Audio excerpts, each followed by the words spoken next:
You're listening to This Week in Cardiology from theheart.org, Medscape Cardiology. This podcast is intended for healthcare professionals only. Any views expressed are the presenter's own and do not necessarily reflect the views of WebMD or Medscape.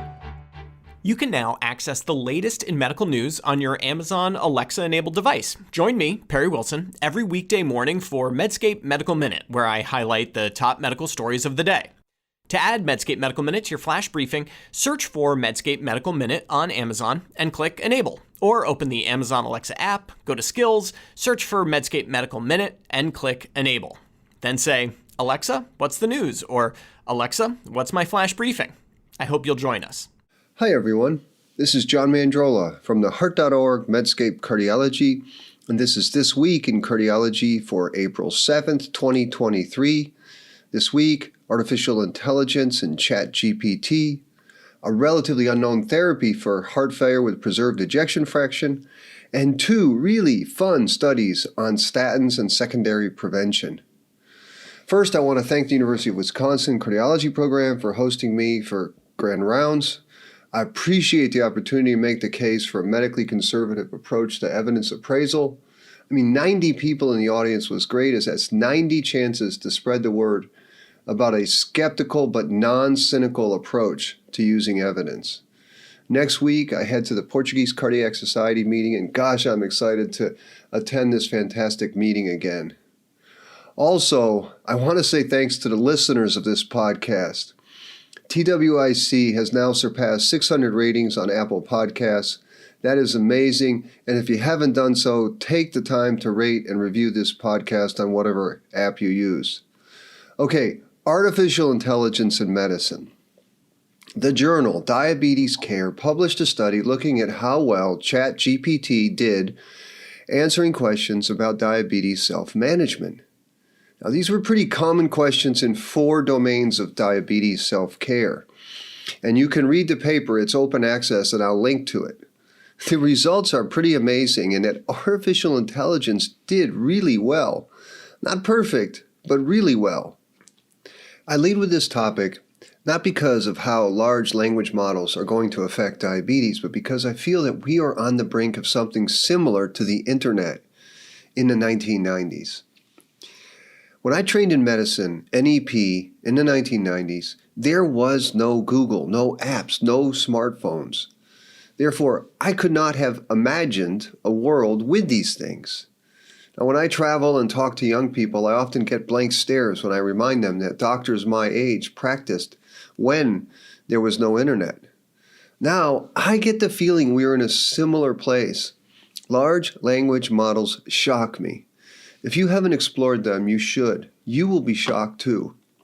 Well, I was writing an article recently on HFpEF, and I wanted to know some basic epidemiology about HFpEF. So I just asked ChatGPT the question, and it cranked out a few paragraphs that could have been used in the column. The stats were correct. I searched Google, though, and it led me to these large documents that had the same information, but then I had to go search the documents and find these facts.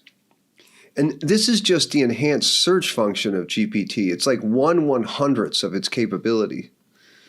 Now, the title of the article on Medscape Cardiology is, Can ChatGPT Replace Diabetes Educators? Now, I don't know the answer, but this is the right question, I think. To it, what will ChatGPT replace? And I think the answer is a lot. The authors of the paper emphasized the mistakes that the large language model made. But my counters to its imperfections are A, just wait, GPT-4 is already better than GPT-3. And B, what humans don't make mistakes.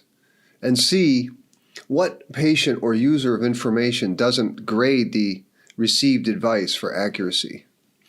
I think that if your job is something rote or robotic, I would be worried. If your job involves human-to-human interactions or creativity, large language models may make you more, not less valuable. I, for one, hope that large language models will make writing great again. The readability of ChatGPT is already better than in most medical journals. But I like to write in a different way with my voice. Perhaps those of us who write like that will stand out as different or better than a large language model. I also think large language models will make public speaking more valuable. Think about it. When learners can simply ask a large language model to explain a complex topic at whatever level they want, at a college level, high school level, what hope do poor lecturers have? Public speaking, which offers a human view, a creative view, will become much more valuable. Speakers who read PowerPoint text slides, I'd be worried. Another hope I have is the power of large language models to help with documentation at the bedside. LLMs may be able to summarize big EHR charts, write notes, and allow more time for human-to-human care. Look, this is the first kilometer of a marathon, I think. I'll speak more on this when I learn more. Final comment before I go, I want to say that I follow the rationalist community, and there are some, Eliezer Yudkowsky and Robin Hanson, who express serious worry about the existential risks of AI. Robin Hanson has written about the possibility of a, quote, hard takeoff scenario in which AI rapidly surpasses human intelligence and becomes uncontainable. He argues that this scenario is a real possibility and that we should be taking steps to prepare for it. Yudkowsky believes that the risks of AI are significant because once an AI system becomes sufficiently advanced, it may be able to recursively self-improve and rapidly become much more intelligent than humans. This could lead to a situation where the AI system's goals are no longer aligned with human goals, and it could take actions that are harmful to humanity as a whole. By the way, those last two paragraphs were written by ChatGPT. So we all better learn to write like ourselves with a voice. The third topic today is an unrecognized beneficial therapy for HFpEF. I discovered something about treating HFpEF this week. I had no idea until publication of a well-written AHA ACC review on exercise training for HFpEF, lead author Dr. Vandana Sekta, that there were so many randomized trials of supervised exercise training, SET, for patients with HFpEF. Table 1 of their document lists the 10 RCTs of structured exercise training. Now, most of these trials looked at the primary endpoint of peak VO2, and most were positive. Secondary endpoints of quality of life also improved with exercise. Now, these trials differ from drug trials in that drug trials record clinical endpoints such as CV death or heart failure hospitalizations. And my friend Adrian Elliott, an academic exercise physiologist in Adelaide, pointed out to me that it might be easier to get positive results in trials that look at VO2 max versus trials that look at clinical endpoints. And I'd say, okay, that may be true, but the counter is that patients value functional status and quality of life, perhaps even more than, say, a heart failure hospitalization. Everybody likes to feel better when they move around, so-called VO2 max. Notable also is that these were supervised exercise programs. The document also listed a handful of home-based exercise studies, but these were smaller studies and reliable conclusions could not be made. Here's the thing that this podcast has said many times. HFpEF is far more heterogeneous and complex than heart failure due to reduced ejection fraction. In HFpEF, symptoms can surely stem from the diastolic dysfunction in the heart. Yes, of course, but also there's going to be pulmonary, vascular, skeletal muscle components of these patients with HFpEF. Now, drugs for HFpEF hit mostly the cardiac component. Exercise hits everything, though. Lungs, blood vessels, muscles, and surely the mind and soul. Yet use of exercise in our current healthcare delivery model has headwinds. This document and news coverage on Medscape Cardiology delves into these things. Things like supervised exercise is different from cardiac rehab, for instance. Cardiac rehab is a more comprehensive program of health education, and the fact that there isn't a reimbursable model for structured exercise training in HFpEF is crucial.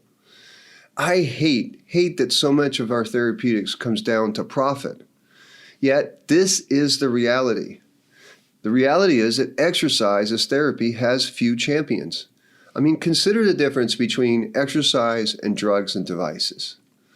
Drugs have the backing of industry, and industry backs professional societies and key opinion leaders, so drugs and devices get promoted. Drug and device therapy then become therapeutic fashion, like appendage closure or AF ablation or coronary CT scans. All of these interventions have champions because being a champion for these things brings money and influence. You see an older patient in your clinic with a stiff heart, a couple of admissions for heart failure, and everyone thinks about drug therapy. And drug therapy is important, but no one sees the fact that this patient is totally and utterly deconditioned. Her muscles and lungs are toast, and the drugs for the heart are going to do nothing for that. So few of us think of structured exercise. It's not the fashion, right? Because it has no champions, because there is no benefit in being a champion of exercise. But that doesn't make it any less worthy. An example in electrophysiology. I've said this before. Device companies could not make money from conduction system pacing. In fact, they'd lose money. So they had little interest in funding interventions that would decrease the number of cardiac resynchronization therapy units that they sell. So they funded no trials. But now, because doctors pushed it, conduction system pacing is super hot, and it's becoming established. And industry has had to follow our lead and get in the game. So, for my heart failure colleagues out there listening, exercise therapy and HFpEF needs something like that, an organic conduction system pacing like enthusiasm. Industry and professional societies are unlikely to help you. It's going to have to come from the working stiff doctors, like conduction system pacing did. Okay, next topic, statins and muscles. Oh my, Jack, Journal of American College of Cardiology, has published a very, very interesting study on statins and exercise. And it comes from Dutch authors in Nijmegen. Of course it comes from the Netherlands. Now you're going to like this. Here's some background first though. Statins, we know, reduce cardiac outcomes by 25% or so. As I've said many times, these are heart attack reducing drugs. But statins can cause statin-associated muscle symptoms. Now, we can argue about the cause. Is it drug effect or nocebo effect? But there is no denying that people on statins have SAMS, statin-associated muscle symptoms. And these can affect physical activity. People with muscle symptoms may not exercise, or they may stop taking the statins. And both are not ideal because both improve health. Now, previous studies have suggested that vigorous or, say, eccentric exercise like weightlifting may increase muscle damage markers like CK more in statin users compared to statin non-users. There's a lot less data on moderate level exercise. There are also questions regarding the mechanism of statin-induced muscle symptoms or statin-induced muscle injury. Now, these involve coenzyme CoQ10 and mitochondrial dysfunction. So that's the background. Now let me tell you about the study. In Nijmegen, Netherlands, there's an event called the 4 Days Marches. Of course there is. People walk 30, 40, or 50 kilometers per day at a self-selected pace. Now pause there for a second. 50 kilometers is about 30 miles. Have you ever walked that much? I've walked at most 20 miles, and it's a lot. It hurts. For this study, they recruited 3 groups: asymptomatic statin users who had SAMS, or statin-associated muscle symptoms, and controls. They made baseline measurements and then studied as a primary endpoint muscle damage markers such as CK, myoglobin, LDH, troponin, BNP. Secondary measures were muscle pain, strength, fatigue, and coenzyme Q levels. So the results. All muscle injury markers were comparable at baseline, and they increased following exercise, but with no differences in the magnitude of exercise-induced elevations among the groups. Muscle pain scores were higher at baseline in symptomatic statin users and increased similarly in all groups following exercise, and coenzyme Q levels also did not differ in the groups. So the authors concluded statin use in the presence of statin-associated muscle symptoms does not exacerbate exercise-induced muscle injury after moderate exercise. Muscle injury markers were not related to leukocyte CoQ10 levels. Now, this is nice data. The authors state clearly that this moderate level exercise may not translate to the more vigorous types of exercise, but I think they undersell the degree of exercise that this is. It's a lot. In my opinion, it's not intense, but it is still hard to walk that much 4 days in a row. Nonetheless, it contrasts with the previous studies of more intense level exercise in that walking for many hours did not cause any demonstrable negative effects on muscles. Now, of course, another limitation is that these are Dutch people who are willing and able to walk 20 to 30 miles per day, and they may not be representative of the average American, say, in the southeast of the U.S. Now, I think we can use this paper, though, to add to our education of patients with statin muscle complaints. First, of course, we discussed the Samson trial data showing that statins exert most of their negative effect through a nocebo effect. But then we can add to that this paper, which shows that if there are mild to moderate statin-associated muscle symptoms, exercising at moderate levels, even for hours on end, will not cause any harm to the muscles. And by doing so, we can encourage our patients to stay on a drug that reduces outcomes, and more importantly, we can encourage people to continue exercising. Now, finally, I wanted to just say on this matter, be sure, I want patients to have all the available statin information, but in the end, it is up to them to decide if the risk reduction they get from these drugs is worth taking a pill every day. All right, last topic is statin use after a cardiac event. Secondary prevention of another cardiac event in patients who've had one or more events is one of cardiology's most important job. This is unlike primary prevention in that these patients have proven that they have atherosclerotic disease. Now, while secondary prevention is still prevention, we are then treating people who have a disease and have asked for our help. Statin therapy is a key part of secondary prevention, right? But how should we use these drugs? Should we simply prescribe high-intensity statins as was done in the RCTs, or should we start with more moderate, lower dose, moderate intensity statins and then treat to an LDL target? Now, if you get low enough LDL levels with lower intensity drugs, you might decrease side effects and improve adherence. But on the other hand, treat to target strategies involves more work, and I'll come to that. It turns out that these two strategies, treat to target and just use high-intensity statins, have not been compared in RCTs. That is, until the recently published Lodestar trial from South Korean investigators, first author Sung Jin Hong. This is also a fun trial to discuss. 4,400 patients with coronary artery disease. One group gets treated to an LDL cholesterol of about 50 to 70 milligrams per deciliter. The other group gets high-intensity statins, rosuvastatin 20 or atorvastatin 40. Follow-up is 3 years, and the endpoint is a composite MACE endpoint. Investigators chose a non-inferiority design, with the high-intensity arm as the standard and the treat to target as the experimental arm. That's kind of weird, and I'm going to return to that.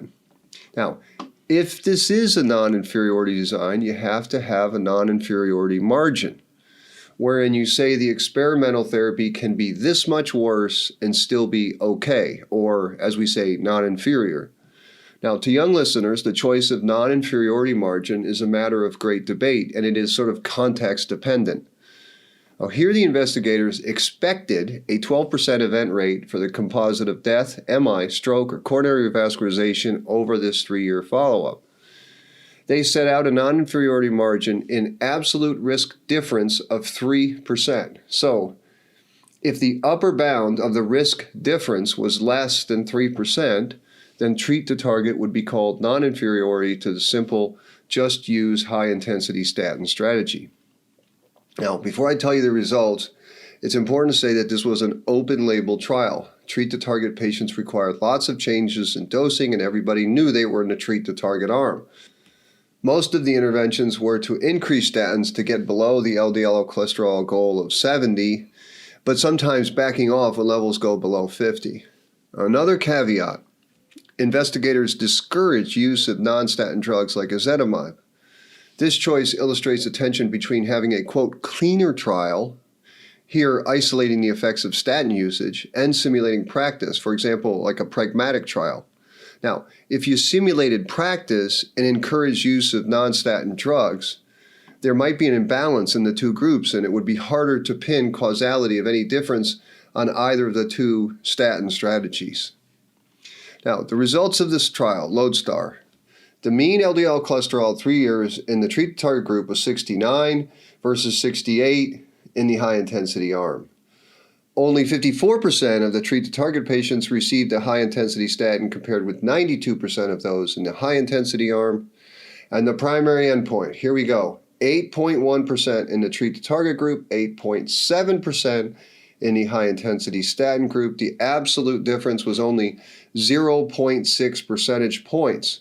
And so when they do the upper bound, the confidence intervals, the upper bound, the worst it could be, 97.5%, is 1.1 percentage points. So 1.1 percentage point is well less than the non-inferiority margin of 3%, and so treat to target is deemed non-inferior.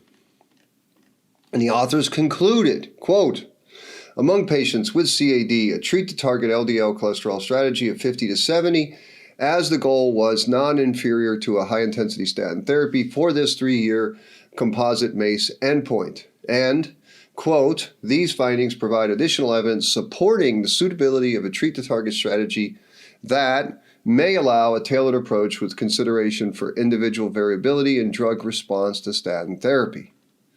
Okay, the first thing to say about this trial is that Steve Stiles is an excellent journalist, and I would go read his super coverage on the heart.org Medscape Cardiology website. The next thing to say is, and I don't want to sound exactly like a typical panelist at a late breaker at a meeting, but really, I laud the South Korean trialists for studying this question empirically. This is hard to pull off, and since I believe we need more empirical study of our interventions, I really do love that they did this trial. Now, the third thing to say is that evidence can go out of date quite quickly, right? I have a number of slides in my talks showing this. Consider ICD use in non-ischemic cardiomyopathy. The SCUT-HF trial in 2004 was positive, but Danish in 2016 was null. It's the same therapy, same disease, just a different time. Well, Lodestar trial began in 2015. There are now 4 non-statin drug classes that lower LDL cholesterol, and 3 of these classes reduce outcomes: ezetimibe, PCSK9 inhibitors, and bempedoic acid. And now we have the twice-yearly small interfering RNA molecule, inclisiran, which also markedly reduces LDL cholesterol. So the reality now is that many high-risk patients with established disease could be on 2 agents. A clinician could easily drive an LDL cholesterol much lower than 50 to 70 with a combination of these 2 drugs. And so 8% event rates, like they were in Lodestar, could be lowered even further. So, taking this trial as it is, not how we want it to be, I'd say the 2 strategies achieve the same LDL cholesterol at 3 years, and the results are similar, and that's not too surprising. And that makes it hard to know how to apply these results in 2023. I like the treat the target strategy because it's always good to use less drugs or less intense drugs, but the high intensity arm has one great advantage, and that is simplicity. And that's important because it decreases the work of being a patient, and that's critical. To me, this fact means that the high-intensity statin arm outweighs the treat-to-target strategy for most, but maybe not all patients. Now, having looked at the evidence and seen patients for decades, I am not convinced that the side effects of moderate versus high-intensity statin drugs differ that much on average. So I'd say that the next trial we'd want to do would be to look at high-intensity statins, perhaps versus a lower LDL cholesterol target, and that could be achieved with a combination of drugs. But of course, that won't be an easy trial to interpret either, right? Let's say the LDL is everything proponents are right, and such a lower LDL cholesterol target produces a statistically significant absolute risk reduction of, say, 1%. Then that's going to be complicated because we'll be faced with making a cost-efficacy decision. In other words, is it worth the extra cost and taking an extra pill to get a 1% better outcome? But also, remember, it's 2023. Perhaps there's a lower bound of LDL cholesterol. Maybe LDL cholesterol below 50 or 60 won't make much difference in 2023. Now, final comment for the in-the-weeds people. Lodestar is yet another non-inferiority trial that overestimates event rates. They predicted 12% event rates, but got 8%. And why is that important? It's important because they chose the non-inferiority margin as a risk difference, right? They chose a 3% absolute risk increase based on a 12% expected event rate. Now, when the event rates come back as 8%, well, a 3% makes it much easier to reach non-inferiority because 3% is a much bigger fraction of 8 than it is of 12.